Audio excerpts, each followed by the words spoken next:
All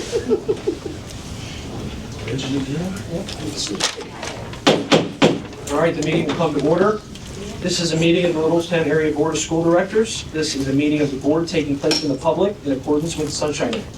District residents who wish to address the board are required to sign up to provide public comment at least 5 minutes prior to the start of the meeting. Public participation will only occur during the designated public comment portion of the agenda. Disruptions, interruptions, outbursts, or other disorderly conduct of any kind will not be tolerated. By attending and or commenting publicly in this meeting, you're consenting to the district's recording retention and future viewing of this meeting. This meeting is also being live streamed as a convenience to the public. In the event the live stream fails or cannot be transmitted for any reason, the in-person meeting will continue without interruption. Mrs. Mummer, would you please call the roll? Donna Bailiffs. Here. Mary Brenneman. Here. Amy Ewan. Here. Nick Lovell. Here. Allie McCall. Here. Danielle Brenneman. Here. Stephen Yergert. Here. Wayne Sullivan. Here. And Janelle, can you hear us on Zoom? Yes, I can. We can all hear you fairly well, so great. Wayne? All rise for the pledge of allegiance and vote in silence. I pledge allegiance to the flag of the United States of America and to the republic for which it stands, one nation, under God, indivisible, with liberty and justice for all.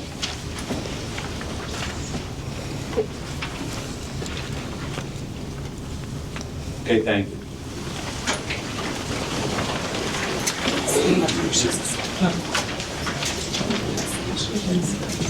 Yes. Dr. Moyer. Good evening, everyone, and welcome to the Thunderbolt School Board meeting, January 12. Those of you that come on a regular basis, you may have noticed things are a little different here this evening. So we've moved the room around a little bit. Frankly, I don't know what the square footage is, but I think the room looks bigger. But when you have a nice crowd like this, it makes it seem kind of small. But we have some new equipment that we're trying out tonight for the very first time. Thanks to the IT team, Corey Zortman, Eric, Aaron, and Aaron's here tonight to make sure everything goes well. But I think Carrie's got things well in hand. Aaron just took off. That's making me nervous, Carrie. No, we told him if it was working, it was down market. Gotcha. Yeah. So as a result of the new equipment, our IT team really encouraged us to try a different layout that they think is going to make things better for our audio, our visual, our live streaming, and so on. So we're really looking forward to that quality being much better, and it will serve our community a whole lot better as well. I also personally like that rather than having to look behind or way ahead of you, that you only have to look to the sides to be able to read the agenda or some of the things that might be on the screens up there. Carrie, Tom, did I miss anything? Eric, did I miss anything? All right, welcome and thanks for coming this evening. Thank you, Dr. Moyer. And we ask members of the public to please be patient with us as we move forward and continue to work out any kinks with the technology or with the layout of the room and so on. So thank you all very much for being here and participating in the meeting. We are thrilled to have with us our December 2025 Students of the Month. We will kick things off with ACE's Brindley Waltz from 2nd grade.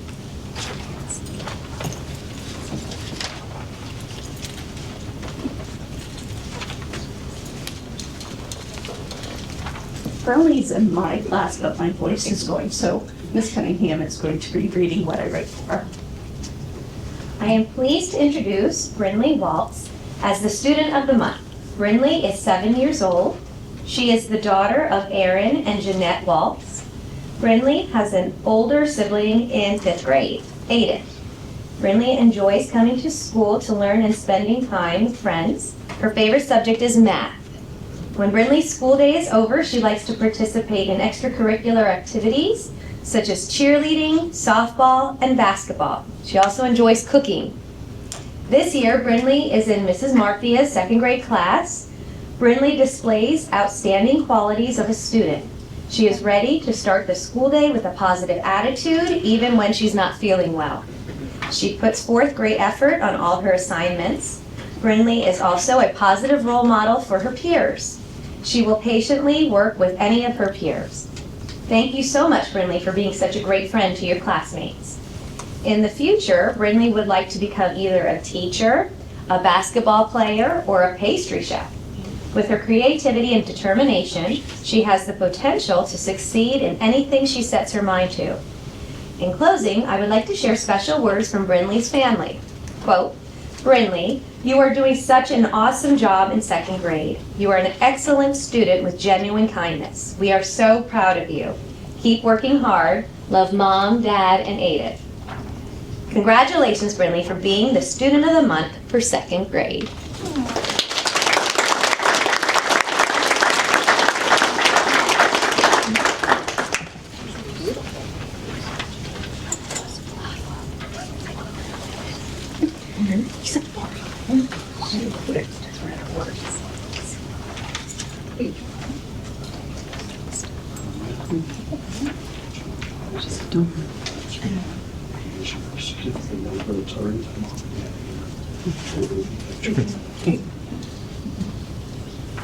Hey, Brinley.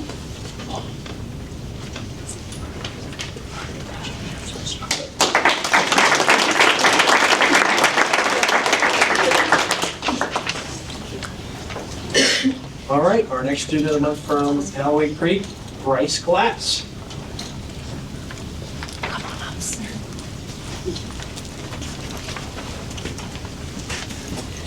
This is Bryce Glass, everyone. He is in our 5th grade homeroom. Mrs. Coons is his math and science teacher. I am his ELA and social studies and writing teacher. And we have some very kind things to say about this student. So when you think about qualities of a little bolt that you want them to encompass, this student right here upholds all of these qualities and more. Bryce not only holds himself to a high standard, but he's also a role model for others around him. He consistently demonstrates what it means to be a dependable member of our classroom community. Teachers can always count on him to come prepared, stay focused, and follow through on expectations. Whether it's completing assignments, participating in class activities, or supporting group work, Bryce can be trusted to do what is asked of him with care and responsibility.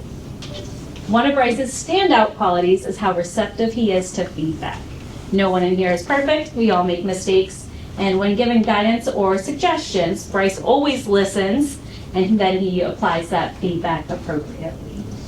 Rather than becoming discouraged, he views feedback as an opportunity to grow, which reflects a strong growth mindset and maturity beyond his years.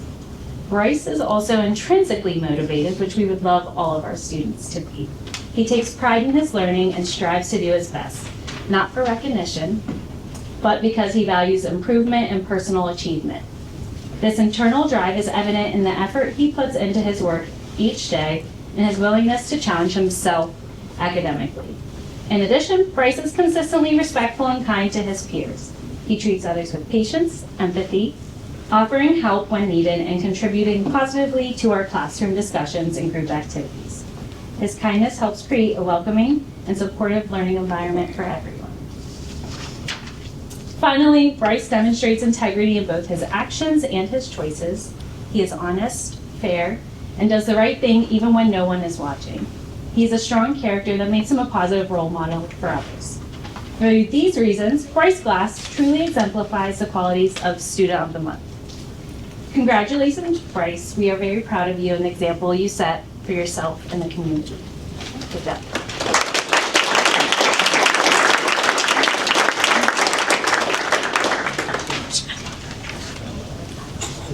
Oh my goodness. You better write us a speech now. Yeah.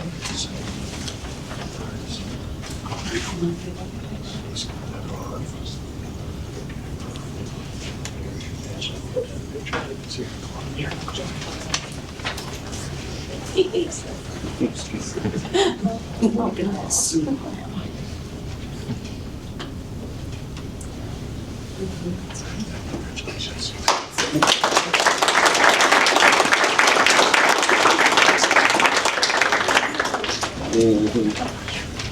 All right, next we have from the middle school, Eli Schinderman, in 8th grade.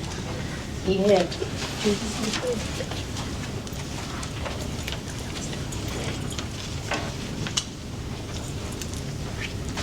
Ladies and gentlemen of the Littlestown community, honored board members and administration. It is my honor to address you this evening on behalf of Maple Avenue Middle School Student of the Month, Eli Sugarman. I met Eli in my Gettysburg Fact and Fiction course. What impressed me most about Eli is his curiosity and kindness. Eli is exactly the type of student I created the class for, one who wanted to dive deeper into the subject of their choice. When we were on our field trip, I was so impressed.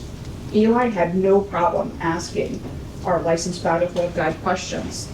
He even approached me at the PA monument and said the monuments were beautiful, and that is just who Eli is. A kind and generous student who isn't afraid to share his thoughts, ask questions, and his teachers agree. Mr. Popoff said, Eli is a glass half full student. He loves challenges, and he is an excellent group partner. He makes everything in history class better, including Mr. Popoff. Mrs. Reed said one of the best parts of her day is hearing Eli say hello. He is an awesome student who works hard and makes our community a better place. Mrs. Y, who just joined our Maple Avenue Middle School community, said that Eli is polite and a wonderful student. And she commented that on her first day, he walked up and introduced himself to her, making her feel welcomed in our school. Mrs. Black, who's behind me, said that Eli is a remarkable student with a strong source of strength and resilience. His compassion, work ethic, and eagerness to help others makes him an inspiration.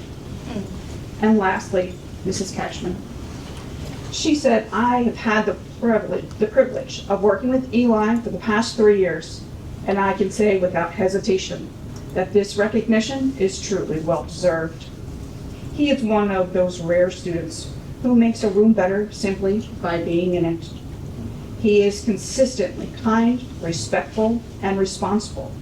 He treats both adults and peers with genuine curiosity and courtesy. He has a wonderful sense of humor and a creative, imaginative way of looking at the world that brings positive energy into the classroom every day. In her classroom, he is a natural leader. He models what it means to try your best, to keep going when something is challenging, and to encourage others to do the same. Other students look to him for guidance, and he never hesitates to help, include, or support those around him. What she is most proud of is just not his academic growth over the last 3 years, but the confidence, perseverance, and character he shows every single day. He is truly a gentleman in every sense of the word, and our school community is better because of him. She is incredibly proud of him and grateful to have had the opportunity to work with such a thoughtful, hardworking, and outstanding young man. While she will miss him next year, she knows that she will see him continue to flourish as a high schooler. In closing, it has been an honor to speak to you this evening on behalf of Eli Shimmerman. Please join me in a round of applause for our man's Student of the Month.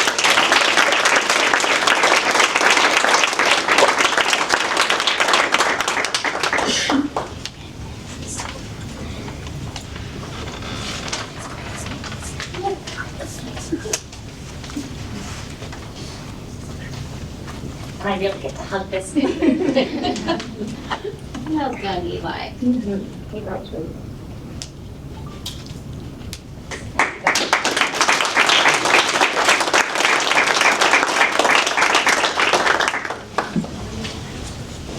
All right, now on to the high school.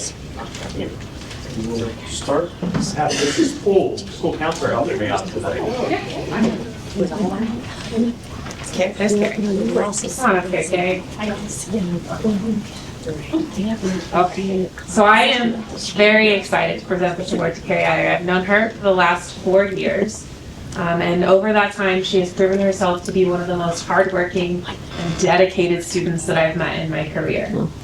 She's absolutely steadfast in her strength of character. She, time and time again, proves that she's just not only a stand-up student, but a stand-up human. She's overcome challenges that no young adult should have to, And she's done that with grace and poise and stood every day trying to be the best person that she can be and support those around her. Through it all, her teachers describe her as unfailingly positive, kind, and outgoing. She's a creative thinker who collaborates well with all students of all backgrounds. She's also a gymnast who's been competing for the last 14 years and counting. She practices as often as 5 days a week for up to 5 hours on each of those days.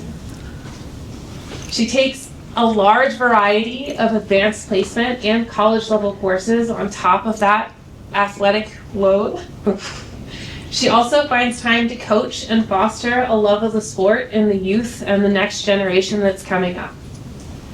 She's involved in our school building through the school newspaper, senior trip planning, and mini-thon. So her time management is nothing to be scoffed at. Next year, Carrie's going on to study at Ursinus College, where she's going to compete in gymnastics, and she's going to pursue a degree in health science with the goal of eventually studying occupational therapy. And I have no doubt that she will excel in all of those things. I am very excited to see what the future holds for her. Congratulations.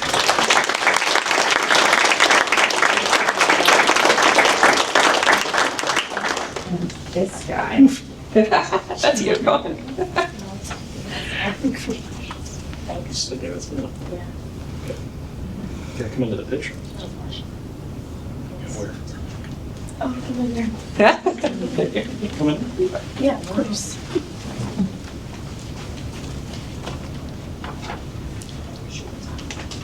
Okay, thanks.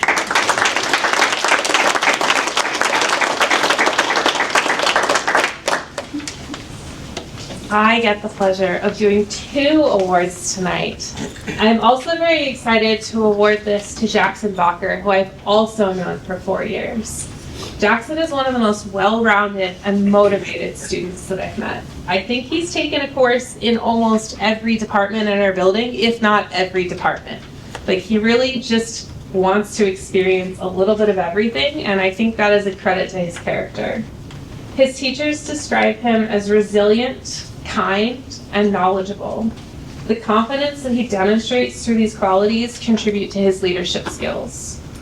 They show great pride as they describe his ability to adapt to new environments and contribute meaningfully both in school and extracurriculars. Jackson is resilient and discerning. He's overcome many challenges while still showing great success in school. And he is highly involved in our school building. He's been involved in baseball, mini-thon, Interact, AP Bio and AP Chem Club, varsity club, and football, in addition to taking that wide variety of classes that he's taken, including many college and high school and AP courses. He also takes dual enrollment courses in his free time. Not free time, but like outside of the school. Haven't you taken a couple of those? Yeah. His time management is also something to be revered. Through all of this, he still finds a way to purposely spend time with friends and family outside of school, as well as go fishing, which to me is amazing, to be able to have the noise of all of that in your daily life and still be able to go out in the quiet, in the nature, and just be. Jackson is attending Penn State Schuylkill next year for nursing, where he's also going to play basketball. What is that? Baseball. Sorry, I can read what I have in front of me. I know you play baseball. I talked to Mr. Close about it. Baseball. Got basketball on mind right now. And I am also very confident in Jackson's ability to succeed in those areas, and I think he's going to do great things at Penn State Schuylkill. Congratulations, Jackson.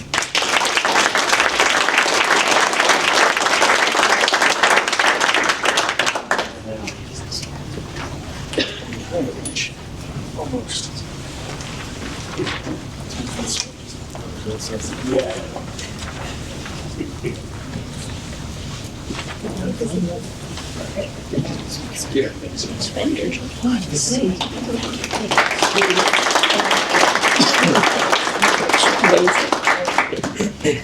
Well, thank you very much to all of our students of the month. We congratulate you on your amazing, outstanding accomplishments. Continue to be some of our shining stars in the Littlestown Area School District and continue to represent what it means to be a Thunderbolt. So let's have one more round of applause. For all of us.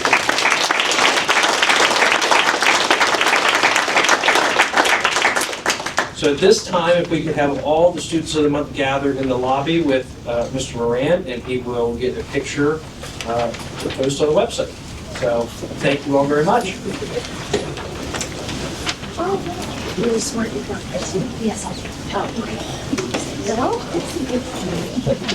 you're okay.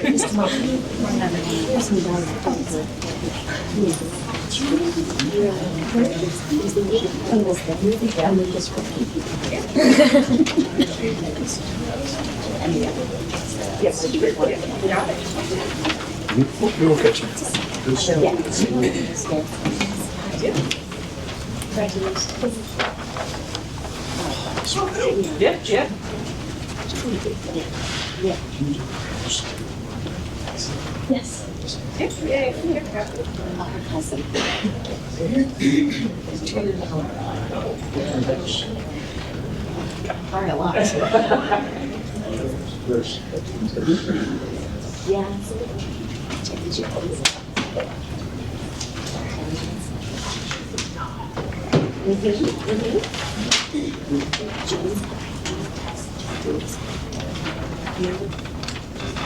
Okay.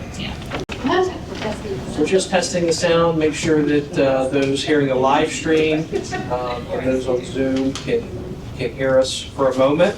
So if everyone can just bear with us to see if we are. People see us on our phones. We have people testing it for us and getting some feedback. It was the podium that people can't hear, if that's helpful. Yeah. They were cutting in and out, so I think the applause may have something to do with it too. I think our old speaker used to cut that, so we'll just have to take a look at that, make a lot of noise next time we test it.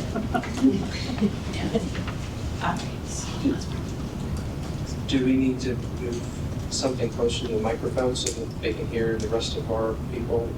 Like yeah, I think we have another speaker that we can place on there next time as well, that we can chain over to. Do we want to move tonight or just leave it? What's that? Do you mind if we move it over by here? Slide it over here. Yeah, come over, go have yourself first. Thanks, Nate.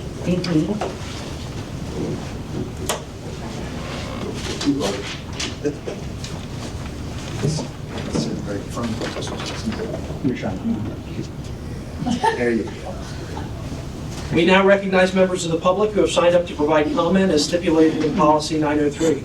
When your name is called, please approach the podium and state your name, confirm you are a resident or taxpayer in the district, and your topic of discussion for the record. Public comment is limited to matters of district business only. Comments that are not relevant to district business that may be before the board will be suspended. All statements shall be directed to the board as a whole, not to individual board members or administrators, and comments will be limited to 5 minutes or less.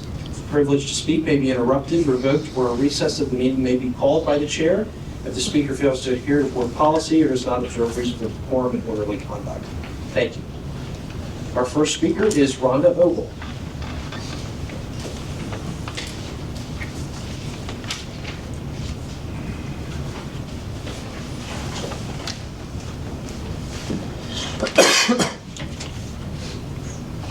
Good evening, everyone. I am Rhonda Ogle, and I am a citizen of Littlestown. Good evening, members of the school board and community. Thank you for the opportunity to speak. I am writing to formally address the ongoing cyberbullying on social media and with our community.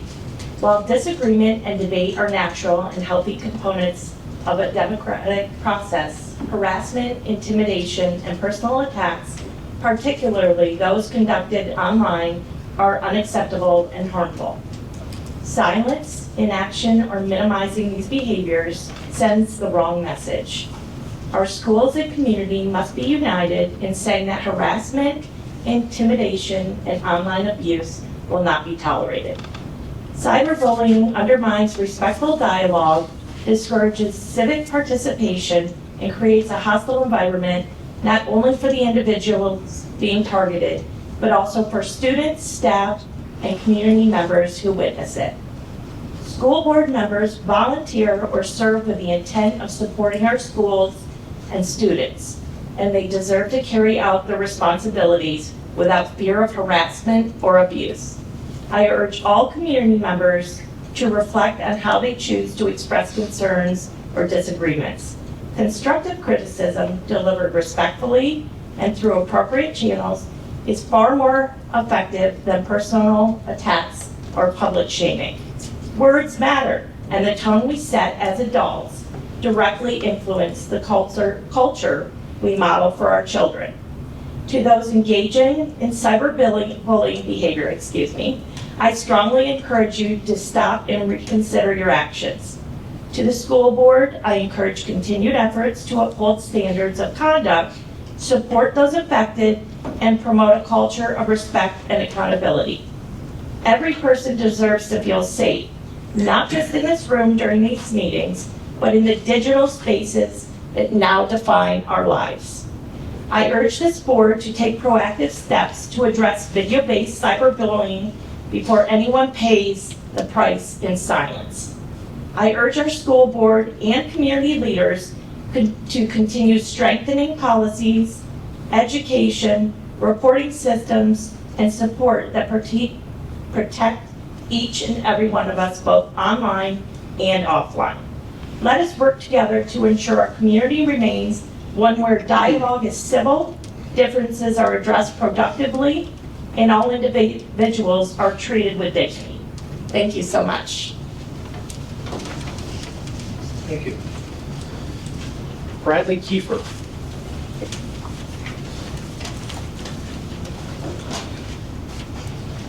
Good evening, my name is Bradley Kiefer. I'm a resident of Littlestown Area School District, a taxpayer and a parent of children in the district. Thank you for the opportunity. So first I want to acknowledge and genuinely thank the board for its willingness to listen to the community recommendations. A few meetings ago, I raised concern about staffing for nursing support, particularly the LPN positions, and I was encouraged to see that on the next school board meeting that there is an agenda item to increase the rate, which hopefully will lead to more applicants and better retention. I also want to recognize the transparency the district has shown in sharing performance data. Both state standardized testing and iReady results were shared at previous meetings. I appreciate not only the comparison to state averages, but also the benchmarking against neighboring school districts, which I believe is part of the reason why you see one of the things that a board member brought up was why are so many people leaving the district? If you look at the data, it could be related to performance when I could easily move 20 minutes and get to a better school. One concern I'd like to raise coming out of that data, and I'd welcome a response from the board or district leaders, is the gap that wasn't necessarily around underperforming students coming toward the median. Instead, there seems to be a lack of progress among students at the higher end of that spectrum. I understand why this happens. When a district underperforms against state standards, resources naturally flow toward raising the floor to help make us look a little bit better against the median. That does make sense. However, as a parent of children who are performing on the higher end, I want to ensure that there is equal intentionality around their growth as well. My concern is not about helping struggling students. Of course we must do that. But about unintentionally limiting high-performing students by overcorrecting in one direction. So my question is this: what is the district's plan to ensure that high-achieving students continue to progress and are not penalized by an over-focus on meeting minimum benchmarks?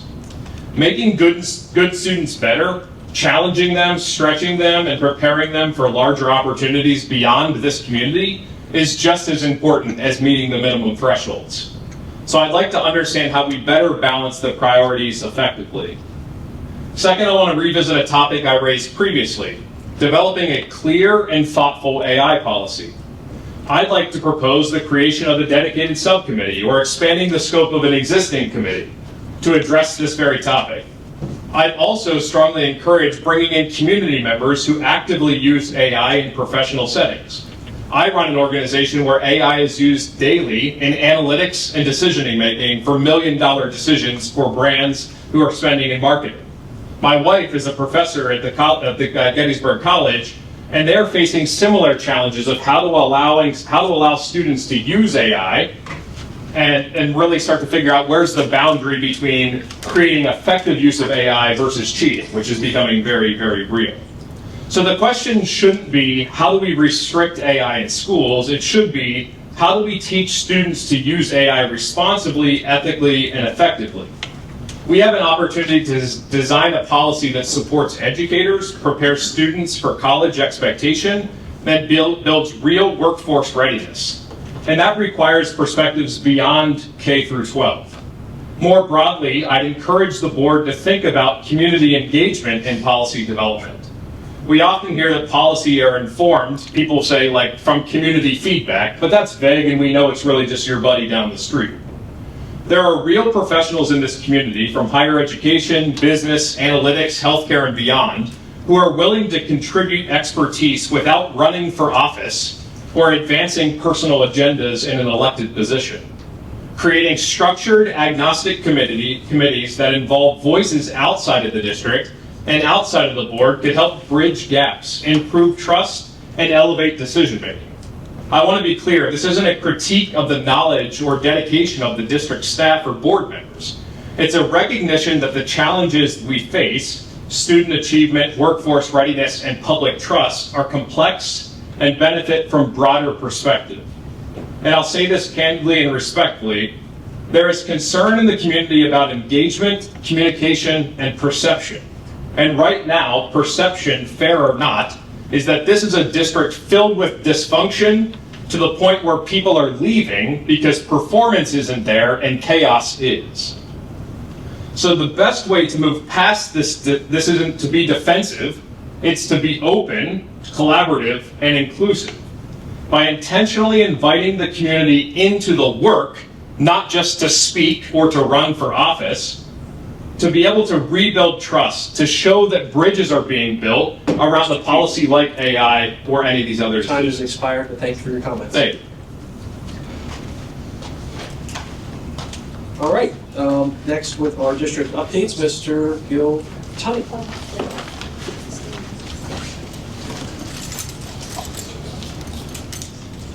Good evening, board members, members of the public. Wow, that's different, Carrie. I know. What press owners? I don't know. That is the data from the latest data from the construction project. Where are we here? We're in phase 3. Final completion date is 1/31. Contract duration was 27. As you can see, we've expended a month more than that already. No more lost weather days in the project. Next slides, please. Project cost $57,337,869. Payouts approved to date $42,438,074. Net change in change orders is $1,619,105. Next one, please, Karen. That's our overall layout. Tonight we're mostly in the G and F areas, some of the A area, and a little bit of D. Next slide, please, Karen. The Commons area is, for all intents and purposes, completed. The cafeteria serving line is complete. The kitchen is about 95% complete. There was some issues with the exhaust hood that have been resolved. The rear parking lot is complete. That's the one off of Park Street? Park Avenue, whatever that is on the side, the back, what I call the back. Parkland? Parkway, thank you. I've only been here 6 years, so you forgive me. The exterior bathrooms for the track, the 2 bathrooms outside the building, they're complete. And the gold gym is complete. Next one, Carrie. The bathrooms, the cafeteria hall bathrooms are complete. They may have already been occupied at this time, I'm not sure. The cafe is completed with the exception of a skirt on the sink to protect people from the piping underneath. Classroom areas on the first and second floor are completed with the exception of some change order stuff having to do with flooring and painting. The choral room, the set shop, and the band room are about 95% complete. I believe the tile went down in the choral area, and we're waiting for speakers to come in. Bathrooms on the second floor, about 95% completed. They were putting the toilets in them when I was last up there. And we've started work in the graphics arts area, which was an addition to the project. Next slide, Karen, please. Since I did this, we did have the issue with the hood, the exhaust hood in the kitchen, and that's resolved. Keep going, Carrie. And we don't have anything outstanding at this time. Project photos. That is the commons area, and that's looking towards the school lobby is over here. The school office is outside of these windows here. Next one, please. That is standing with my back to the cafeteria area, and again, the school office and front entrance of the building is here. You can see some of the acoustic treatment and the new carpet. Next slide, Carrie, please. And that is looking with my back towards the office area, this is the hallway outside the cafeteria, going out to the courtyard. Next slide, Carrie. That's the learning stairs. They're completed. They go up to the library area, and these are for the students to sit on and do whatever. It's kind of a common area for the students to gather. Next slide, Karen. And that's the overall view. You can see the learning stairs in the back there, the new carpeting. There's a lot of workspace in there for flex space. There is a screen that comes down over the learning stairs so that classes can be given while the students are sitting on the stairs, and just a lot of possibilities with that area. Next slide, Carrie. And that's looking down from the library area into the commons area. Now, I put a lot of slides in here for the commons area because it took a long time to finish it, and I'm an engineer, and to me it's just a neat looking area. So next slide, please. Okay, that's the cafeteria serving line. Your warming tables are back here. Next slide, please. That's more of a close-up.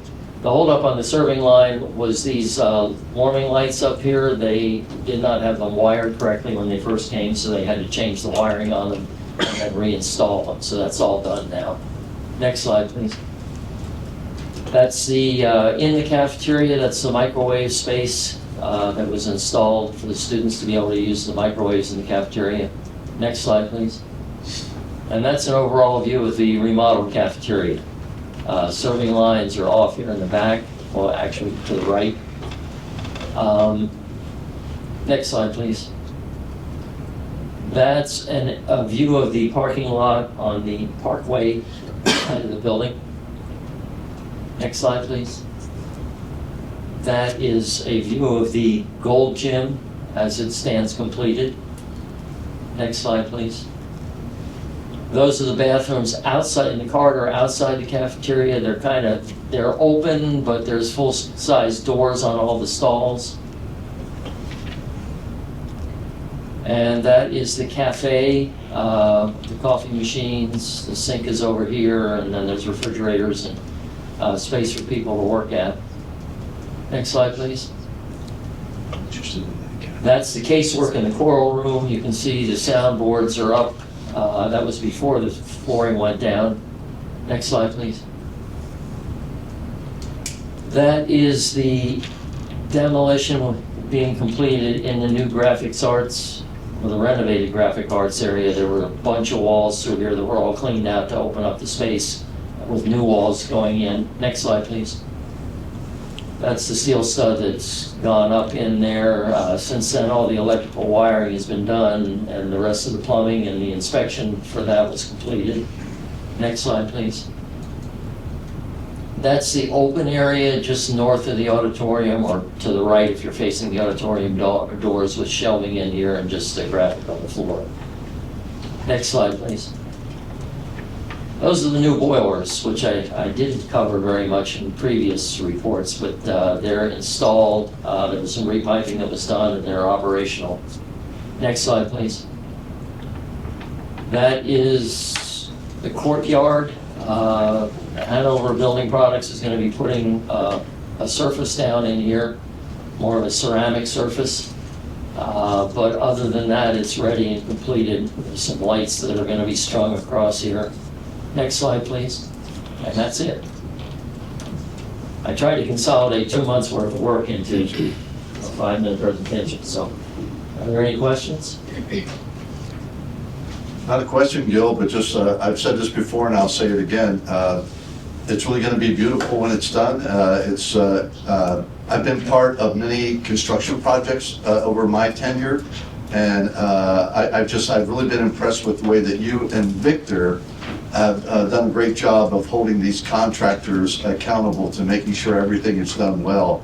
And on behalf of the community, the board, myself, I just want to thank you for all your efforts. I'm guessing we only have a few more big construction meetings left. We're a few more weeks, actually, for the main project, the graphic arts area. Right. Will probably be another 2 months or so yet to get that done. But the punch list is already being started. Contractor ECI primarily is working on the punch list items.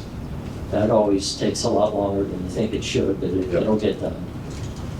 Other than that, it hasn't been a bad project. It's had its challenges, but and I thank you for saying that, but keep in mind I couldn't do this without Victor. Victor is the glue that kind of holds the whole thing together, so it's been good. Anyone else? I just have 2 questions for you. Yes, ma'am. The gathering area where the steps are, where the students can sit, taper down, I guess, near the lobby area somewhere? Yes. I did see in the pictures that there's a railing that goes along the wall from the top to the bottom that they can hold on to as they're going up and down there's a section of the steps that they can actually go up and down, and then there's the other steps they sit on. So the steps that they actually go up and down on, are they textured in any way? They're concrete, and there's a nosing that goes on the steps that has the texturing on it, so that if your vision impaired. For the nose, but is the flat part that you step on, does that have any texture? That does not have texture on it. That's concrete. Okay.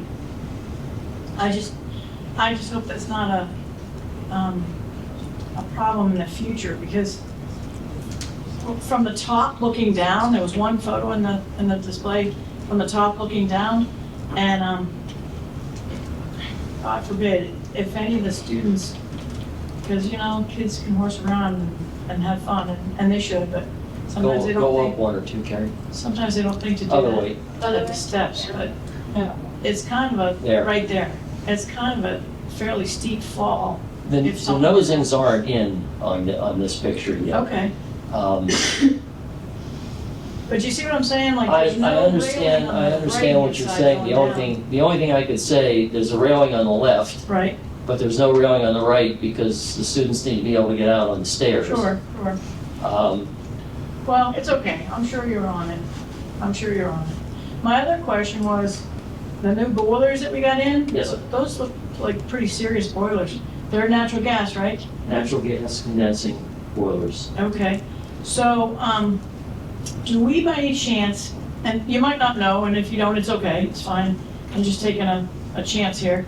Do you know by any chance if we turn the heat down slightly, or if it's adjusted slightly lower on the weekends? The system's controlled by a computer system. Okay. All the air conditioning, ventilating, heating systems in there are controlled on a computer system, and they do setbacks and occupancy and a bunch of other things with that. But those boilers are they're enabled by the system. There's another controller on each boiler that handles what the boiler does when it's on.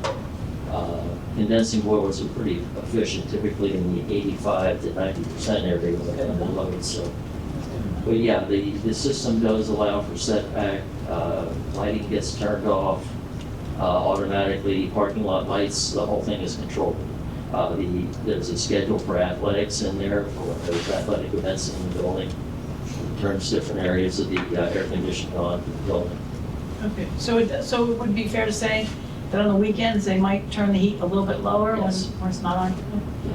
Now, saying a school is not occupied is kind of a, Well, no, I know, but I mean, majority-wise, like, the majority of the classrooms, maybe on a Saturday or Sunday, might not be all I occupied. mean, in my previous job, I chased teachers out of the building at 2 a.m. Sunday morning, so Oh, yeah, teachers are dedicated. Thank you, thank you. thank you. Any other questions? Thank you, Gil. Appreciate it. Gil, anything you can do to expedite that cafe would be appreciated. You like coffee too, right? I do. All right, Mr. Alasakis with our athletics update.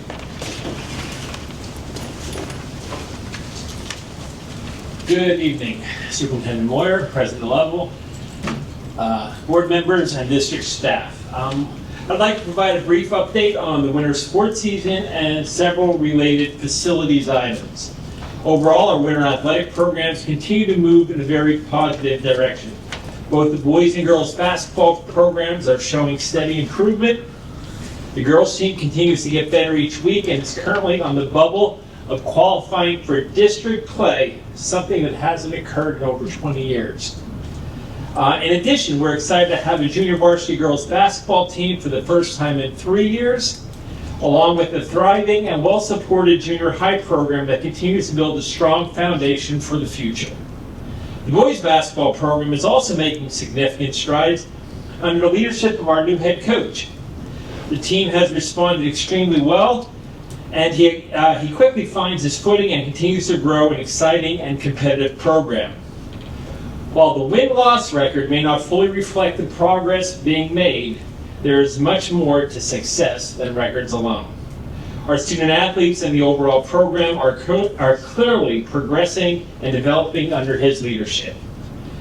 Our wrestling program continues to be a strong presence within the league, currently holding a 4-1 record in dual competition. In addition, our wrestlers have compiled an impressive resume in individual competition, further demonstrating the strength and consistency of the program. In fact, I'm pleased to announce that our wrestling program just came in second place in the Eastern Maryland tournament, down on the Eastern Shore basically, and our junior high team came in third place in the Boiling Spring tournament. So our wrestling program is continuing to do very well. Our cheer program is also following along in those footsteps. They've been in multiple competitions and they continue to do well, placing, I believe they had a first, second, and third place win in various competitions they've been in. I would also like to highlight the outstanding engagement of our coaches and student athletes in supporting our youngest athletes. Our basketball coaches have been attending youth games and practice to help instruct and mentor younger players, which plays a significant role in the skill development and relationship building across the programs.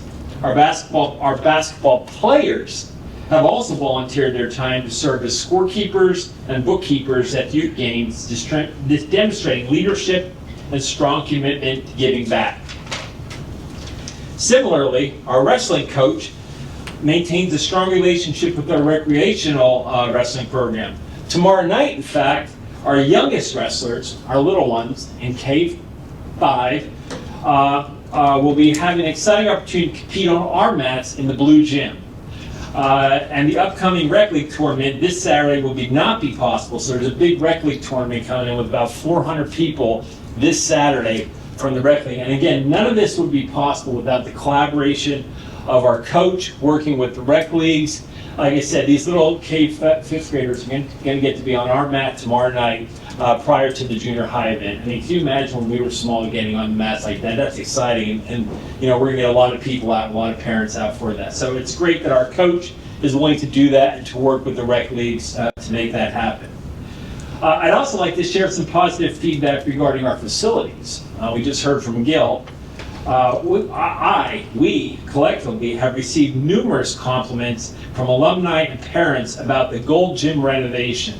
I mean, they walk in there and alumni and folks from years past, their eyes just pop out. They're like, wow, this is impressive. So they're very excited with the way it looks. The updates have been very well received. and many have commented on how impressive the overall look and feel of the newly renovated space is.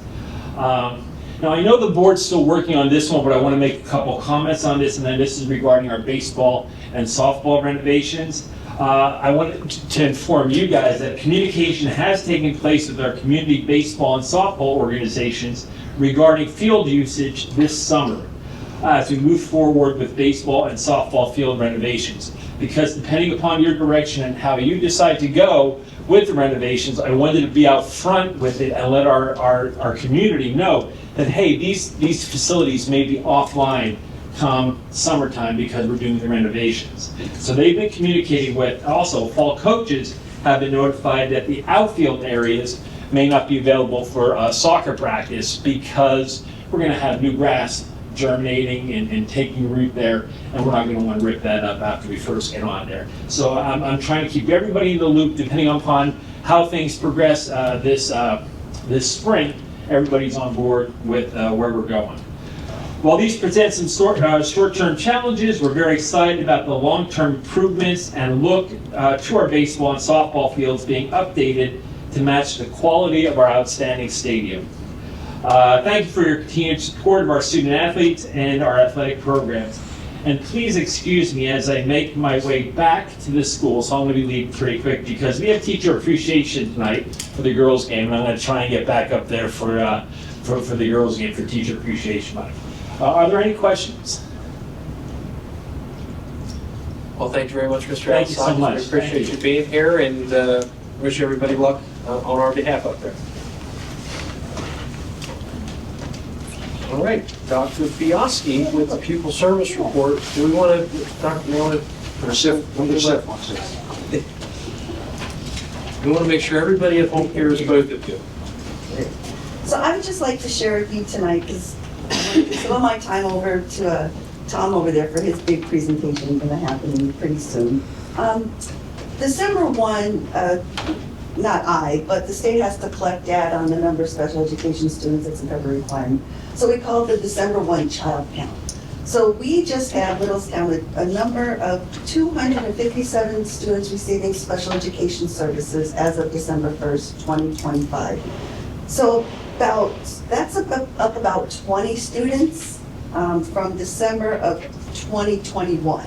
So 20 students isn't bad, but I know our population is slowly growing and growing. I don't have the numbers as to particular areas yet. That's what I'm working on now this time of year to prepare for next school year to see what services we're going to have to provide and classrooms are going to have to open, how we're going to support our population. So I just wanted to share that with you and then have some more numbers for you at the next meeting. Any questions for Dr. Fiaski? Dr. Fiaski, how are you doing today? Good. I have a question for you. You say our community is growing, or? No, the special education population. Okay, special education. Just the past couple of years. It appears to me that we are really bleeding students in this district, well below 1,700.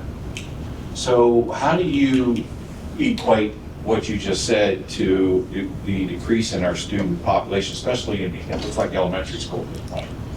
I mean, are we picking up more special ed students in the equation while we're losing students as a total? I mean, I didn't mean to put you on the spot, I'm sorry. I don't have a true answer to that. This is my personal opinion, working here in the district for 29 years. Because I started at Rolling Acres where a kindergarten classroom was 175. So it's just over the years, you've seen a lot of the community changing. You know, just the community's just changing, and that's just part of the growth of, or not the growth, just what's happening. So I don't have any particular reason as to why, or why our population is 20 more from 4 years ago. Right. Yeah, so, well, you know, this is my experience from being here for so long. I'm sorry to interrupt. My point was, and here's where I was going with this, are we diagnosing more students than we used to? That's why our numbers are increasing, or are they coming into the district and we're initially diagnosing? I just think it's a little bit of everything. Okay. You know, I think we're getting very good at understanding students and how they learn. Good. And how to support them Good. and provide their needs. So, yeah, I just think we're getting better. I like that. Yeah. Because that's a very good answer. I was kind of hoping that was the answer, because it's better to figure it out early than to figure out when it's too late. And I mean, thank you for, indulging me in that conversation, because I just really wanted to know, because it shows that we're working harder, in my opinion, to figure this out early. And that's what I really want to see, because I think a lot of students fall behind because they're really not looked at fast enough, or picked up on fast enough, I should say. That's the word I should use. And it's probably good that we figure it out early, so that we can give them a chance, early on, to make it up through the ranks with the help they need. Thank you. Thank you. Dr. Merriman, if you could, have we seen any sort of drastic decrease in student numbers during the school year? This school year? Not drastic. No significant, like we're losing students left and right, like a bleed? I would have to pull number. Actually, we just looked at some numbers the other day. We were working on something, but I didn't pull from the beginning of the year to that day to see what the difference is. I can certainly bring that back to report if that's something you're interested in. Yeah. Just In our enrollment. From September until second semester, I can bring that back. I appreciate it. Just want to make sure that it's not anything alarming. On next point, we did drop a minimum of 40 students in elementary this year. From the beginning of the year till now. Yes. Yeah, we're sitting at 728, and we were in 25. We were 763. That's a significant drop. That's where I'm coming from with this. And that's where it starts, at the bottom. I mean, you can have students come in middle school, you can have students move in, come into high school, but basically our students in elementary school are going to follow through all three schools, and that's why I'm concerned. That's why I brought it up, because it is down a good bit. And that's the foundation of the district. I'll pull some data and bring it back. Thank you. Thank you. Dr. Neal? Just to echo a little bit about the building project and what Gillen shared, as they complete each of those sections, then from a technology standpoint, those drops are there. We need to have access points for those areas up and then running and patched into switches and have those online. So that's kind of where the tech department falls into the scope of a building project and what we're currently involved in bringing those different areas online as the construction crew works their way through and doing what they're responsible for doing.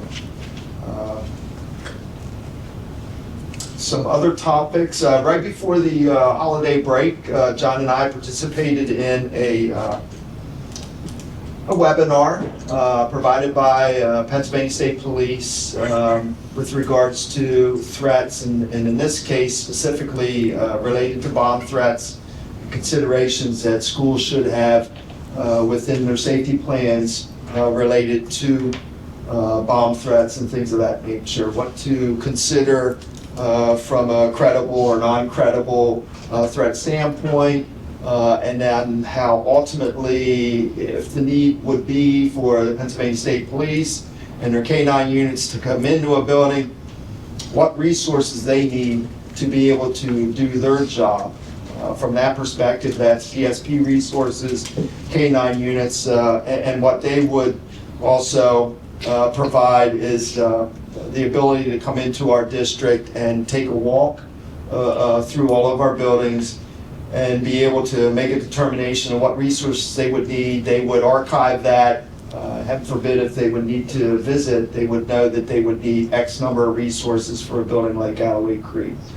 So that's some of the things related to safety that we continue to work on and make sure we have practices in place to support student and staff safety. From a generative AI perspective, on this Thursday, I'll be going over to the LIU for a conference that is being provided by the Consortium for School Networking, which is a K-12 consortium across the United States of professionals to provide guidance and support to K-12 technology integration. So some of the areas that they will be providing us guidance and support from an AI perspective, our operational readiness, data readiness, technical readiness, security readiness, legal risk readiness, and academic AI literacy readiness.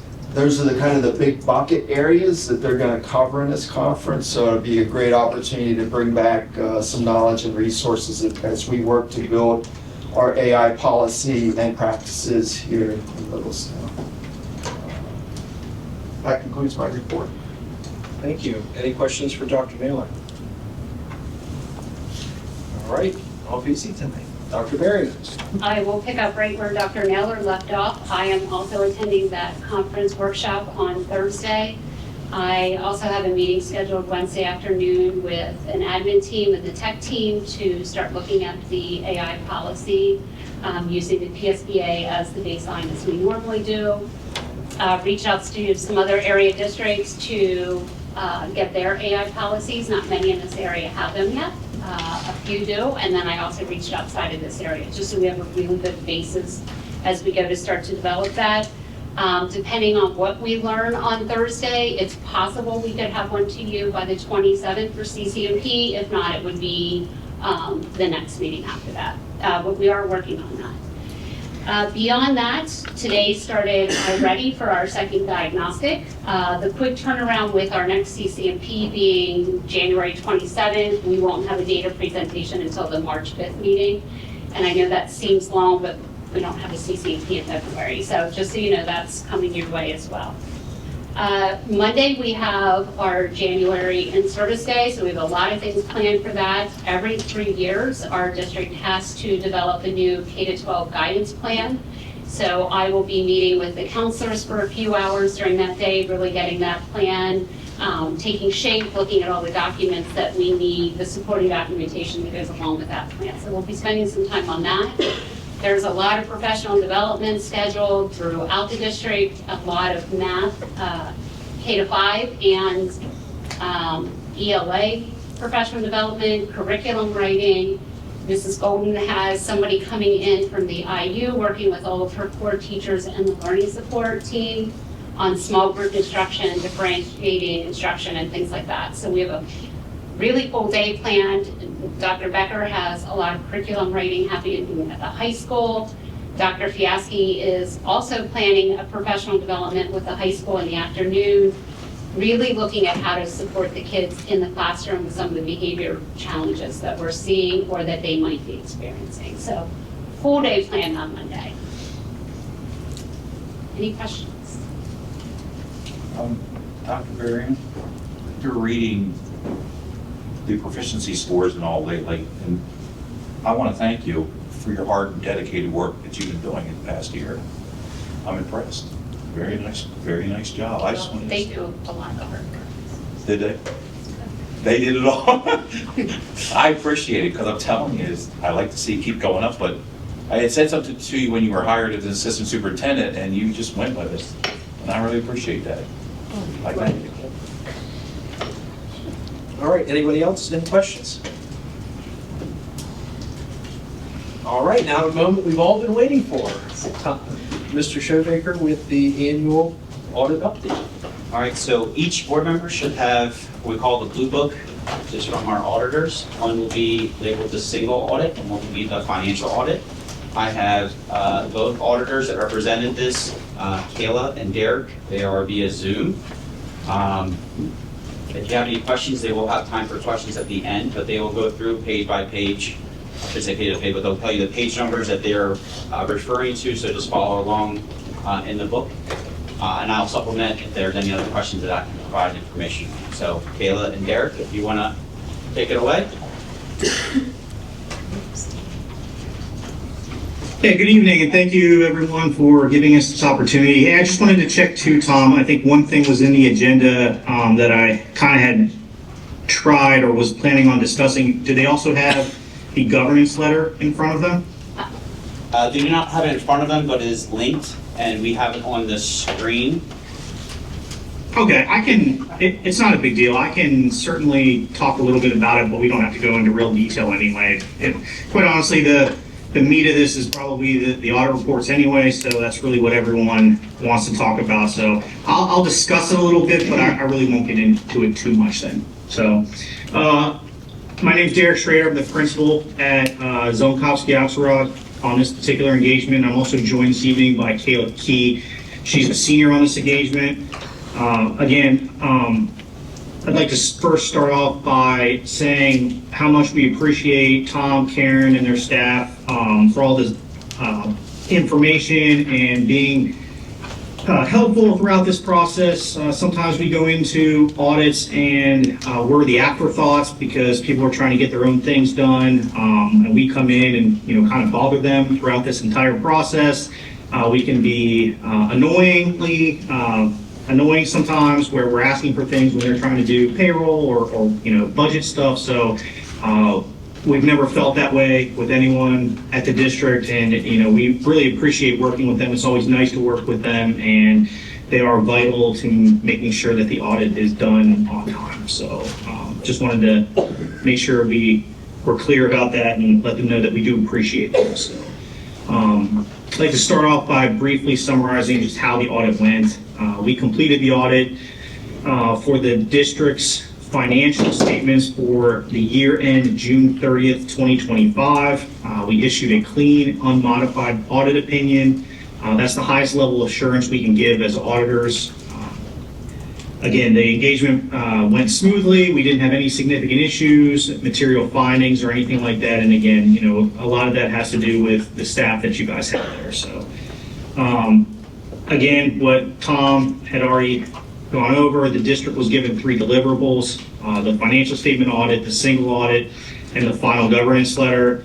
I'll talk a little bit about the governance letter, and then I'll let Kayla discuss the 2 audits. So. Really what the governance letter is, it's just a required communication between us as the auditors and the board. It outlines how the audit was performed, what our responsibilities are as auditors. It discusses our independence as your auditor, goes over accounting adjustments, as you can see there, and I think it's the last page, some of the past adjustments that we have. And it would report any significant concerns that we have or came up during the audit. Some key areas in the letter that I would definitely bring to your attention would be on the second page. It goes over any new GASBs that we would have had to implement this year. GASBs are our accounting standards that we use for governments. There also on the second page discusses any significant estimates that the district used in the financial statements, things like your pension, and actuary performs all the detailed work behind what we put into the audit report based on pension, so those are considered estimates at that point. Also want to call to the attention some important financial disclosures. That's also on that second page. So the second page is really where, if you're looking to really get into the letter, that'll give you some detail about how it kind of fits in with the audit in general. So any questions about the audit or about the letter thus far? Can you just give more information about the significant risks identified? Sure. Yeah, so the significant risks, those are just risks that are required for us to consider during our audit. Right. They really aren't specific to the district. Our standards go into detail explaining that improper revenue recognition and management override of controls are 2 main risks at any entity. So we're required to develop our procedures and plan our audit based on those specific risks. So really, again, not necessarily something that we found or saw at the district, but it's just something that we're required to use when we're planning the audit to prepare our procedures and develop them that way. Thank you. Does that make sense? Yes. Okay. Any other questions?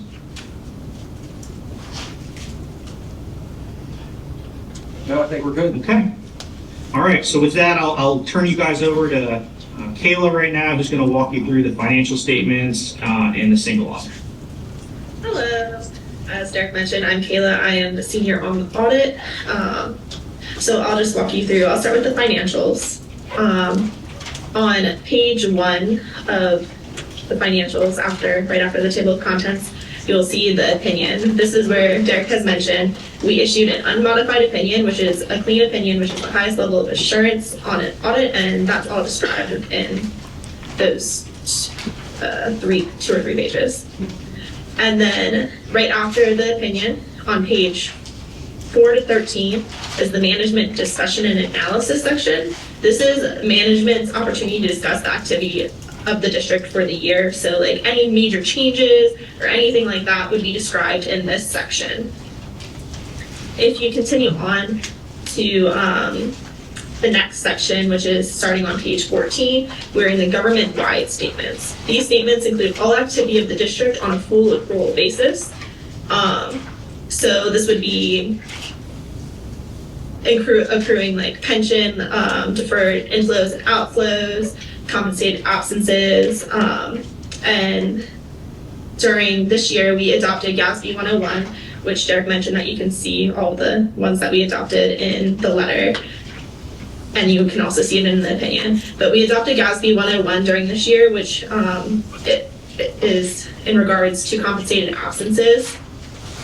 And so this is it caused some large changes. It caused an increase in compensated absences liabilities based on the new standards and how it needs to be calculated. On page 14, you'll also see that the net position is a negative $17,326,182, which is an increase in net position, which is a decrease in the deficit from the prior year by about $3 million. Some of the factors that contribute to the deficit are the pension and OPEB liabilities and the debt liabilities, since you do have that debt to take on for the high school and middle school project. The current year net position is current year net pension liability is $38,925,000 for both governmental and business type. This liability decreased by about $3.2 million from 2024. The deferred inflow is $1.8 million.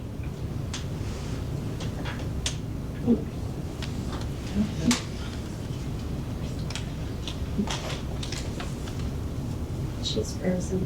OPEB liability is about $4 million for both governmental and business type.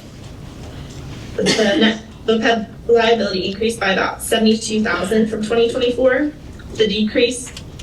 The deferred inflow is $1.5 million, which decreased by about $164,000 from 2024. And the deferred outflow is $648,000, which decreased by about $117,000 from 2024. So overall, for OPEB, no major changes with how big those numbers are. The biggest change would be net pension liability, which did decrease by $3.2 million.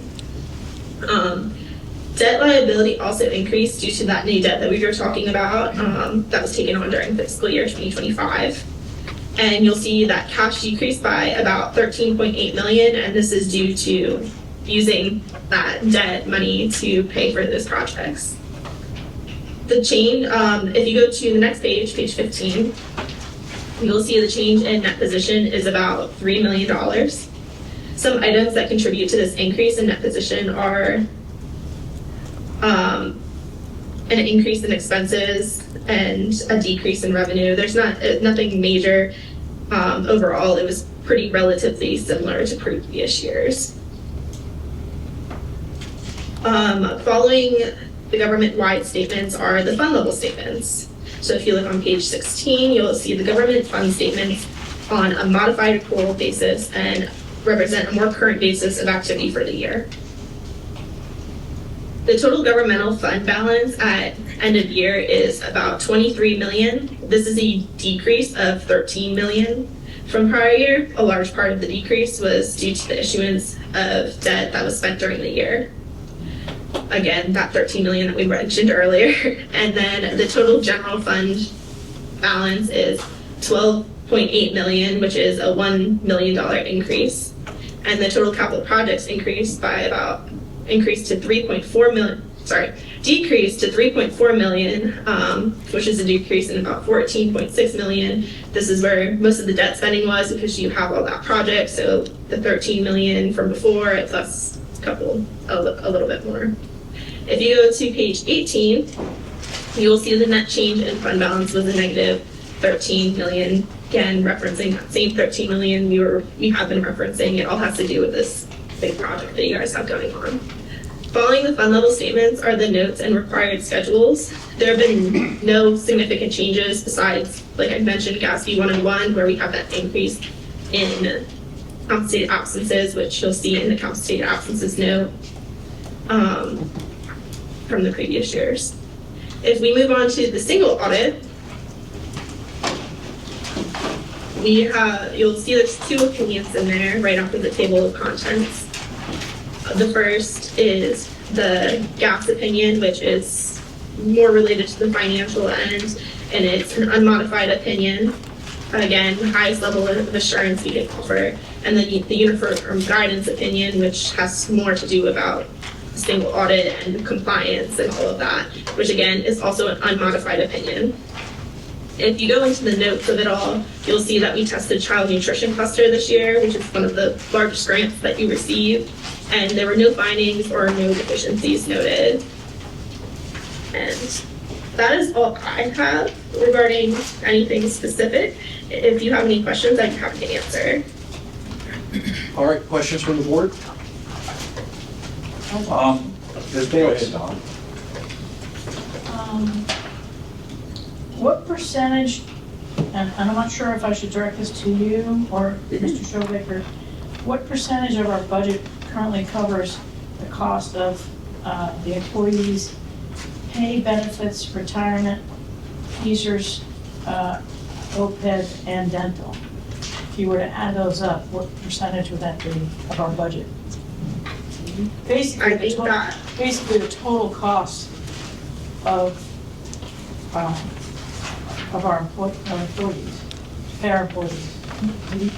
I think that would be a question for Mr. Schobaker, Tom, to answer, because I don't have anything specific for your budget. It's all good, no worries. Salary benefits are generally 60 to 70% of our total budget, between all the salary and all the benefits. Would that include teasers and OPEB and dental? It would include, yes, it would. So it'd be total cost. Yeah, for one given year, yes. So some of the parts of the audit are showing what that cost would be to pay their entire pension. But yes, for a snapshot, that is generally somewhat, but that is about the 60 to 70? Without having the actual numbers, that's like the rough estimate. That's not rough work. How much of OPEB liability do we currently have paid or set aside? How much of our OPEB liability do we currently have funded or set aside? This is more of a, when we do the budget in the finance, we weren't talking about the audit. Okay, well, I'm just saying, these are more committee questions. So generally, the budget only covers 1 year's worth of pension. And we have none set aside specifically within fund balance to cover that. We are only billed quarterly and annually for our liability of pension. So we don't go beyond that. That is up to the board to make a decision annually if they want to set additional aside for that. So would it be fair to say that we're up to date with our responsibility of the costs of OPEB? For the given year, yes. And also PESERs? For the given year, yes. Like I said, it's a pension that goes perpetually, so we are on the hook for what we have left, so that's part of that capture that the audit captures for that. Okay.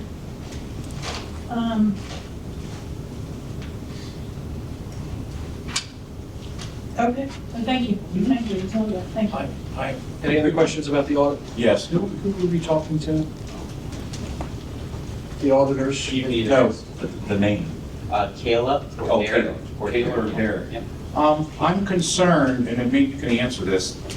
There was no recommendations to the district. What is the scope of your recommendations, if I might ask? Is it on just the audit itself, or is it on recommendations of what you see in the audit? It would be, from a financial statement perspective, first, like the way that we plan our audit is we're looking at your financial statements, and then also within that, how we do some of our audit, and specifically, especially when we're talking about the single audit in itself, when we audit those programs, we're required to look at internal controls for each compliance requirement that we would have had to audit. If we see something within there that could be strengthened or made to function better, that absolutely would be something that we would probably discuss with Tom. In a single audit, we're bound to, if there's a control deficiency, we would be required to report it in a single audit. We didn't have any this year.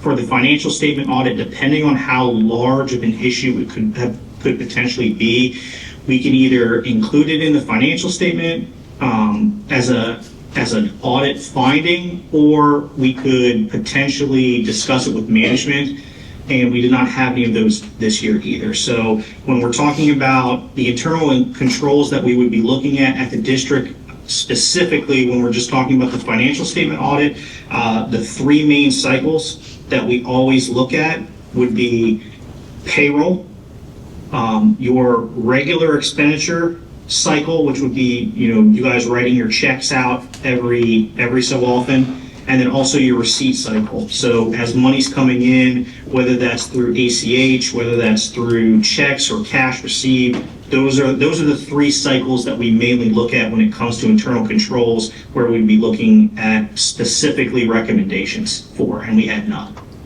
You had none? I'm particularly concerned about what you wrote in here about the district continues to struggle with the Commonwealth PESER's mandate.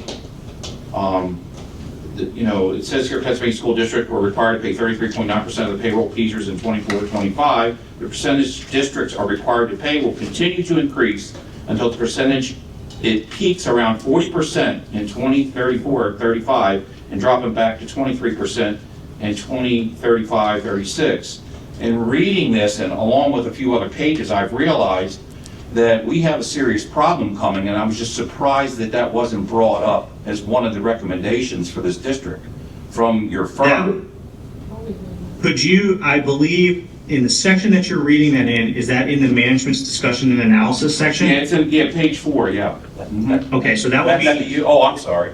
Okay. Page 4 through 13. Is that you? Is my, with the support of the auditors providing some details, that is my interpretation of the audit. No, it's fine. And what I provide, so anybody who comes to look at the district is what they can get a snapshot of what's happening locally here at the district and community-wide that's impacting the district past and future, present and future. So that's kind of the interpretation. Like I said, I work with Kayla. She provides me some visuals and some information from the audit, and that's the interpretation provided. Okay, I'm sorry I misunderstood. No worries. Yeah, and honestly, to be quite frank with you, the way that you guys handle and the way that Tom's handled this thus far, where you guys are making your annual required contributions, that's the way every district handles their pension costs and OPEB costs as well. So you guys aren't any different than any other district that we've audited for the last couple of years at least.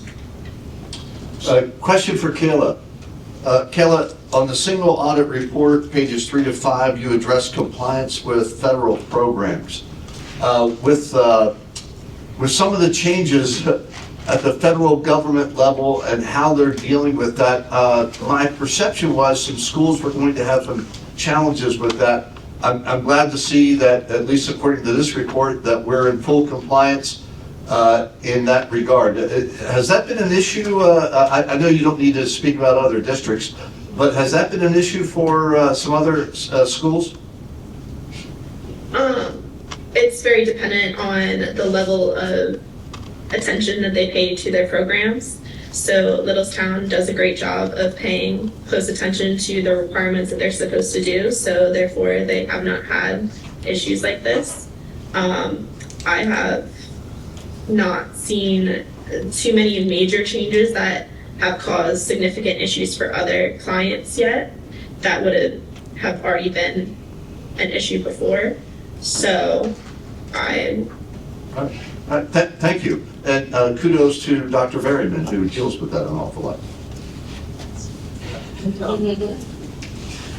That doesn't mean too that there couldn't be something that would come up later in the future at some point. Most of the programs we audit there's a risk-based criteria that we look at when we're selecting our single audit programs, and the size of those programs are one of the main factors.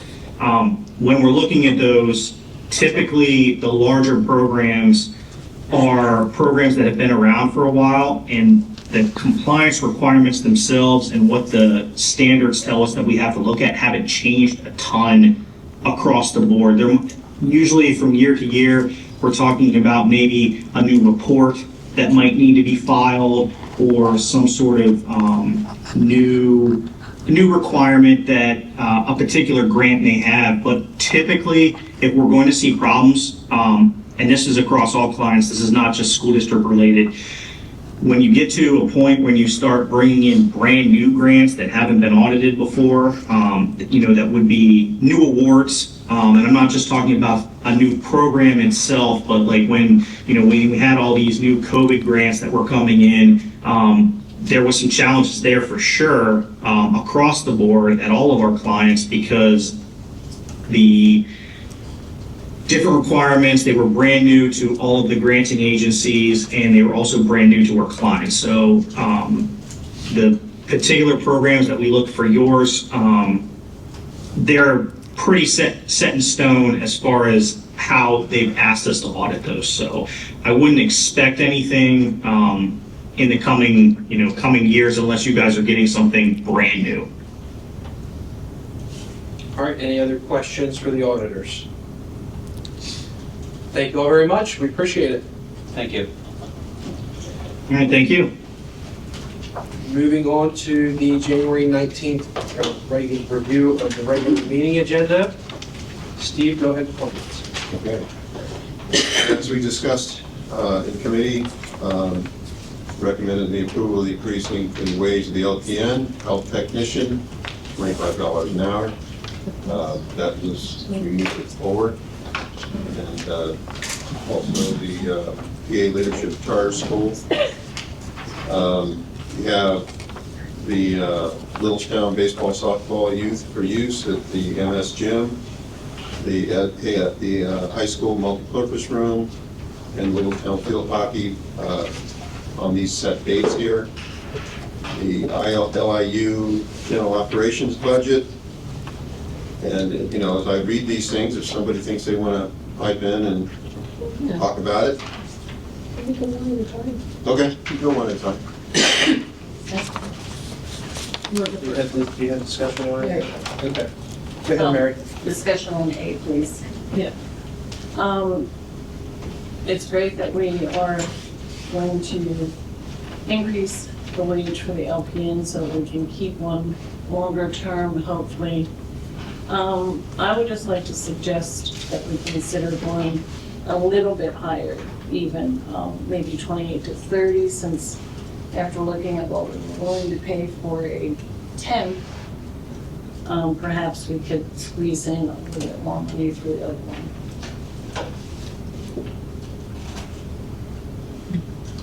Just something to consider, look at, get back to me. Any thoughts on that from a budget? So, Tom, I might just add, I really appreciate what you're saying, and we really value this position, and this is a person with a pretty strong skill set. But I do believe in collaboration with Tom and Judy that this does put us at the upper end of the county and should make a difference in helping us recruit somebody. We're hoping. But I also would be remiss if I didn't say a big thank you to the lady over here, Danielle, who is a certified LPN and who has been helping us out here at the elementary level on a volunteer basis a few days a week. So Danielle, on behalf of all of us, thank you, because we know how busy things are here with the number of students that we have, at the elementary level. Tom, did I miss anything? I think that deserves some applause. Yeah. So we don't have to hire anybody, we'll just keep I'm very limited as a volunteer. She works in me now, so she can't. I did, however, put a Band-Aid on a kid's knee. Okay? But Tom, is that accurate? That's accurate. So we did look at, the ILIU conducts surveys on support staff roles. We just so happened to get a recent one that would put us, that we use that as a ballpark number to provide this number. We looked at various numbers and various stuff, but then we got the IU data pretty quickly, and that prompted us to find this $25 an hour. So you're not incorrect. We did see some that were higher out in other industries, but locally here from a district-wide standpoint, they are pretty around that $25 range at the moment. We thought we would be competitive with that range. Like I said, hopefully we can get someone that will stay. I mean, it is a decent amount, but it never hurts to try for a little bit more. Sounds great. Any other comments? Yeah. I was going to say, Dr. Berry just made a good point that it does follow our support staff. So if somebody would come with the experience we do have, I guess, milestone years that they would meet those, qualify, they can get a raise. It's a starting rate, and then they follow the support staff guidelines for additional increases based off of the outside experience. Good to know. Thank you. All right, Steve. Okay, on B, the PA Leadership Charter School, are there any thoughts, comments on that? Just explain it. The only comment I had, maybe somebody can answer this, I'm not sure who. Why are we handling this now? This was 2016, 2017. I would say, so I'll take this one again. So I was given, I guess, from our legal representation that the PA Leadership Charter School was seeking us to pay reimbursement for 2017 that they believe we shortchanged them tuition fees. Obviously, I was here in 2017, so I worked with our legal counsel to provide documentation. And from that documentation and support, we were able to reach a settlement with them in 2017. I believe it was $2,500, which Dr. Moore and I reviewed, and we are very satisfied with that. So that's what that came about. So it's past tuition they believed we owed. They had support on their case, and we had support on ours, and the settlement occurred at $2,500. Can I ask how long that's been going on? I mean, how long have they been actively trying to get that? I can't answer that. It just came across recently. Mr. Sullivan, if you're like me, these wheels move really slow. Yeah, I was just wondering when it started, because, I mean, it could have started last week, it could have started a month ago, it could have started in 2016. I would just say, though, I think Tom and I both agreed that Saxon and Stump, and it actually wasn't David Walker, but Seth assisted him on this one, and and the outcome was actually much better than we anticipated. So we actually were pretty happy with the final result. And another question I need to ask, do we still use them? Saxon and Stump? No, the ones. Yes, they are one of the approved charter schools, so we do have students that. So they're not angry and. No, they followed their legal process like anything with the state. They got to jump through hoops just like us, and it just so happened it fell on my desk recently. I think it's been about 3 or 4 months, Dr. Moore, until we reached a settlement. That sounds about right. It was right around the time when I first started. But don't get me started on charter schools, or we'll be here for a while. Okay, on C, A, B, or C, is anybody? Facility press. Seems good. Okay. And D, 27 LIU general operating budget.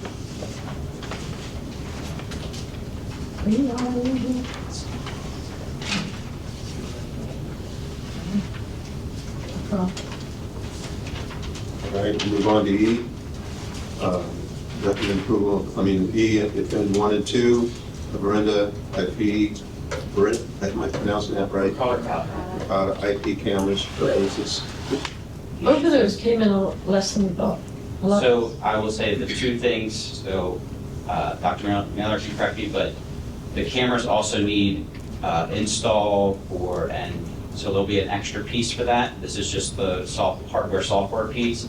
And the same thing with the seal coating. It's not, I don't think it's the line painting as well, so we'll see some extras, but yes, the initials are under, I believe will stay around or under that. Yes. I have a question, Tom. Looking at the Verkada camera, I'm reading the invoice here. When did we bid this out? They are PEPM qualified, so that meets. They're what? PEPM, which is a cooperative purchasing and meets our bidding requirements from the state. So they Eric, I guess. All those acronyms. Yeah. Yeah, that's what I hate. PEPM. There you go. Google it. PEPM.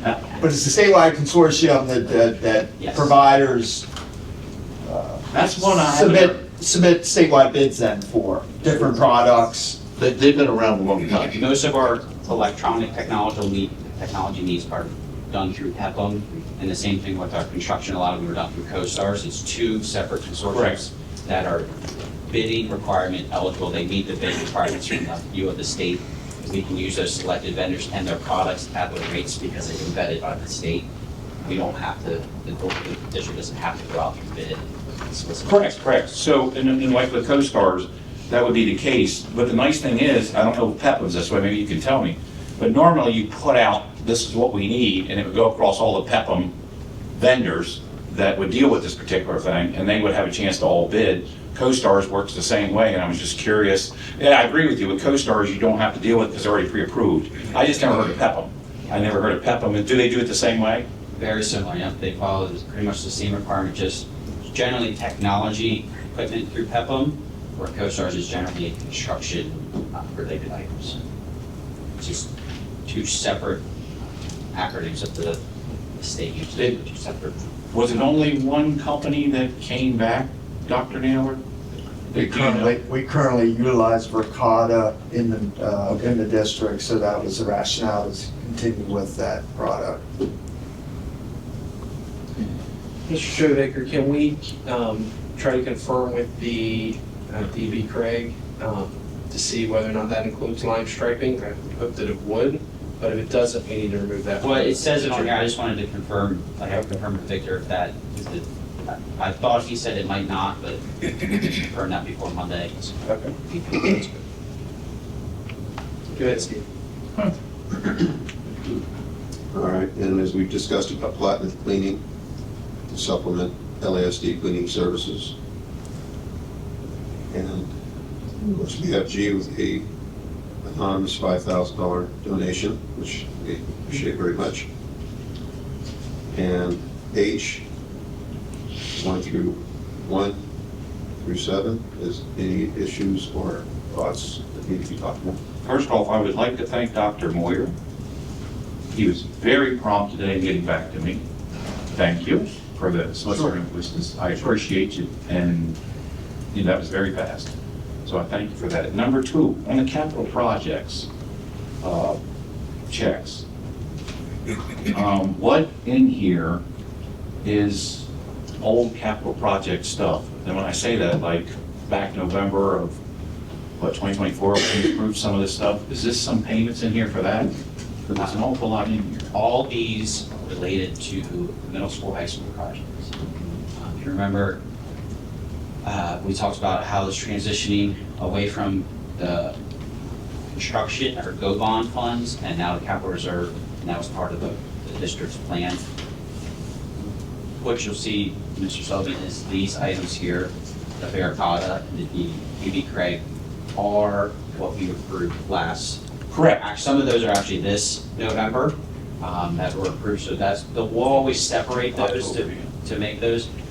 Once the construction project and the payments are done, it'll go back to a normal process where just those pre-approved.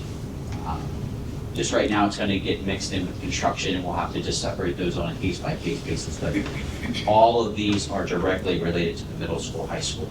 And this is in the original scope? Correct. So this is, when you go down through, JR, Lobar, Myco are all our three of our 4 prime contractors. Wanger is part of the music racks for equipment. Same thing with weight room. GT Management is Gil Tunney and his services. Athletic company again for our weight room. RLPS is our architect for designs, and then same thing for Webster's Fitness is also part of the weight room. So we've been getting some supplies in for that weight room.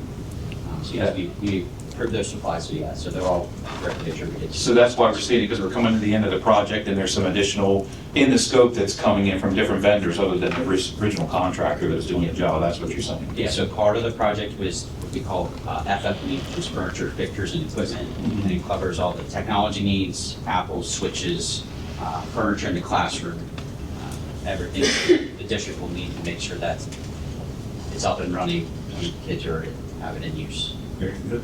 Any other questions on the payment of invoices? All right. Any other report? Under the personnel report, item A is the approval of the, I'm not used to seeing this, Mrs. Golden, LMS.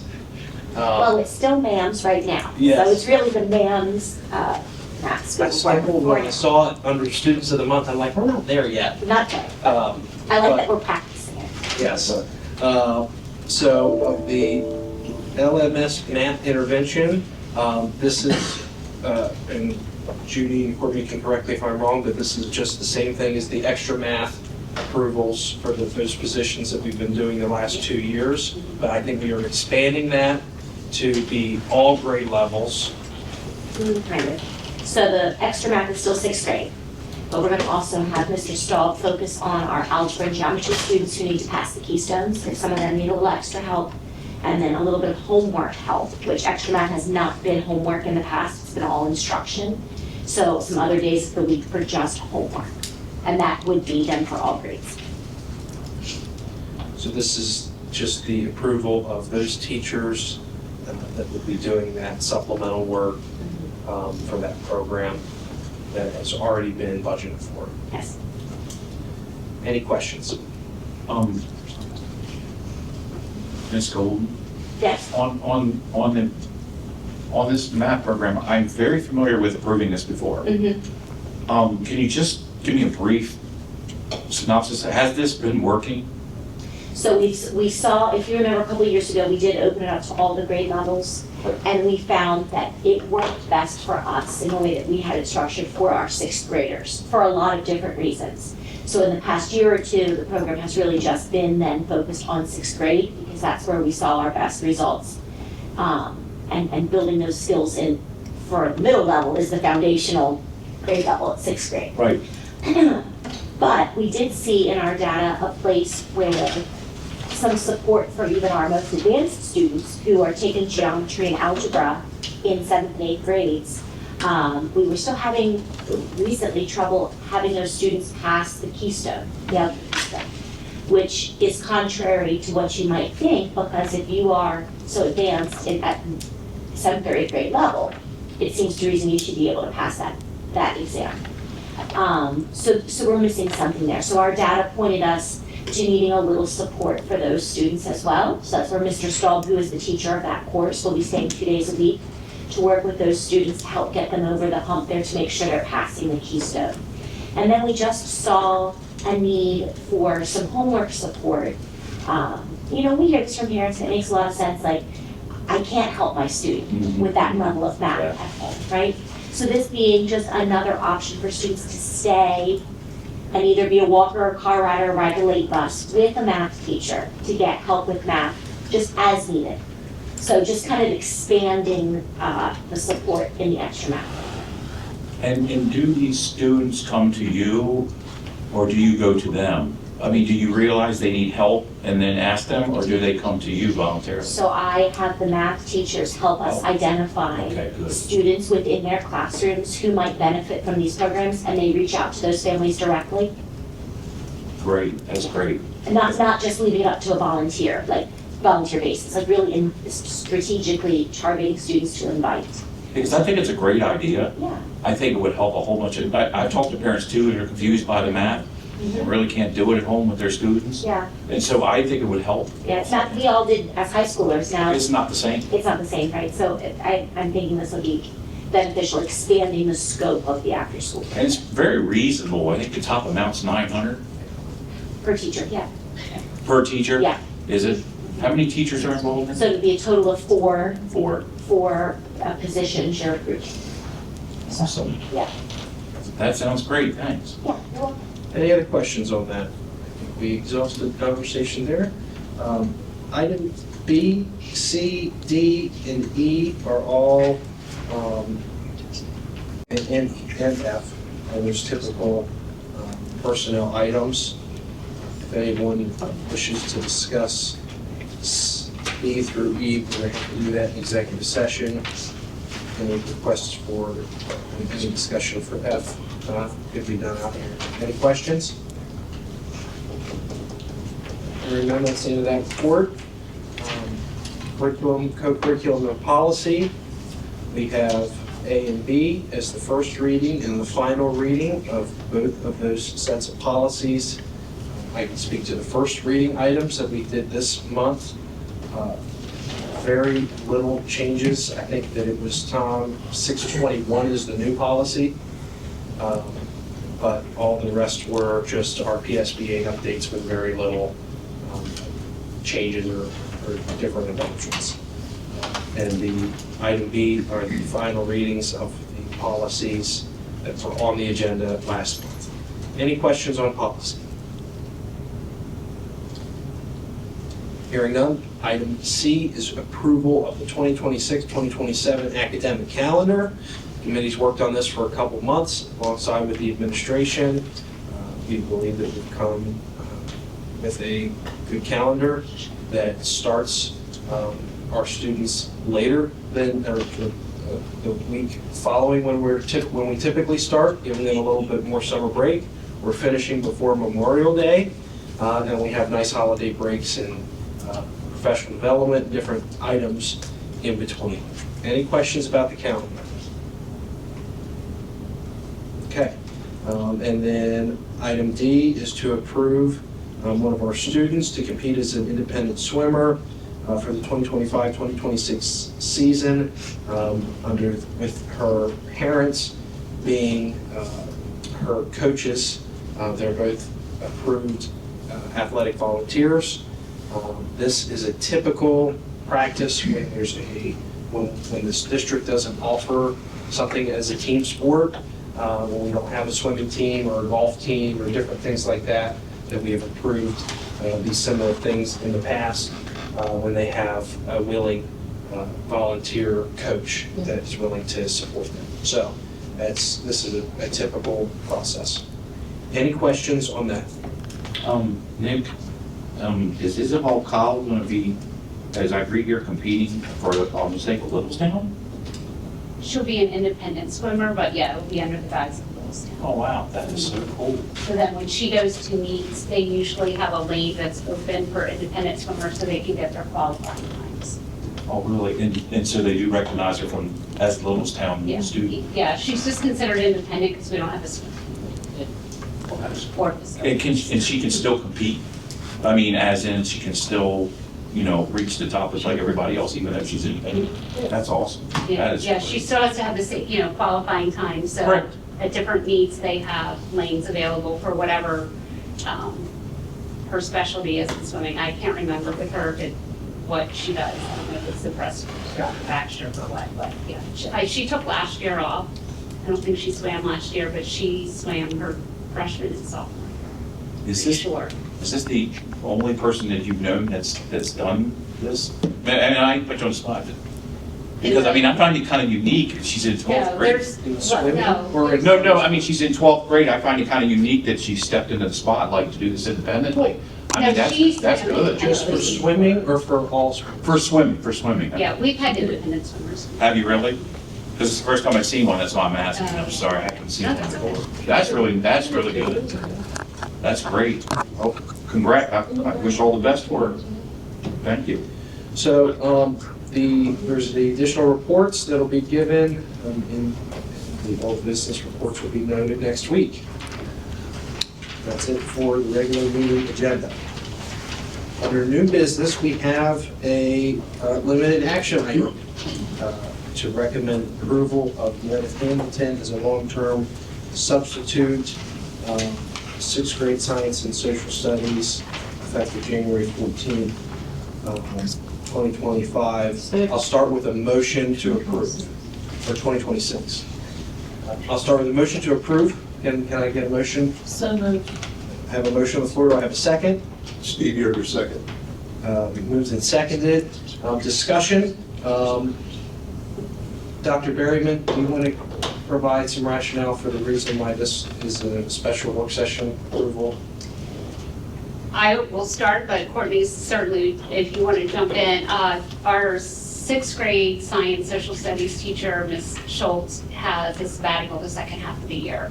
And so then going through the hiring process, wanting to make sure we have a couple days for her to overlap with Mrs. Schultz so that she can get used to the students, where they're at in the curriculum, that kind of thing. So we wanted at least a 2-day overlap. And so that wouldn't be a possibility? If she would start on Monday. Thank you. So on behalf of the administration, we want to thank the board for allowing us to do this occasionally. We promise to keep this limited, but this is one of those examples where it really helps us out. And it's what's good, that's what's the right thing to do for kids. Right. Okay. We've had a motion, we've had a second, and discussion. Any further discussion? Just a quick remark. Bradley, appreciate your remarks tonight, and as you can, on that issue, my bad. All those in favor signify by saying aye. Aye. All those opposed say no. The ayes have it, motion carries. Dr. Moyer. Bradley, you can tell we're probably on the same page on a lot of issues with the LPN, the AI policies, and the training that we're going to get through the intermediate unit and so on. But I just wanted to make a quick remark. Many school districts are working really hard to bring the kids that are not proficient up to grade level. And that takes a lot of energy and effort. So then what happens is that those kids up on the upper end, sometimes we don't focus on them as much or make sure that they're still getting a year's worth of progression during a year's worth of education and so on.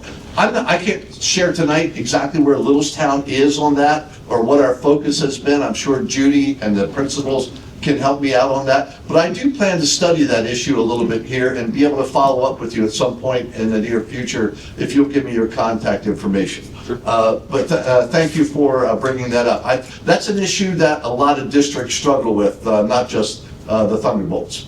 Thank you. All right. Any other new business to be brought before the board? I have a question. Mrs. Brennan. So when we as a board member email the board, is that supposed to be shared with the public or on social media?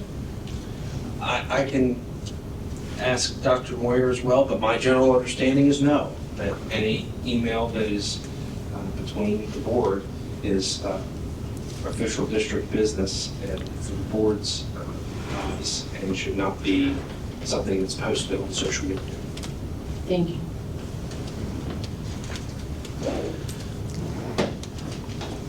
So we would remind all board members of that to please conduct any outside social media conduct accordingly and respectfully.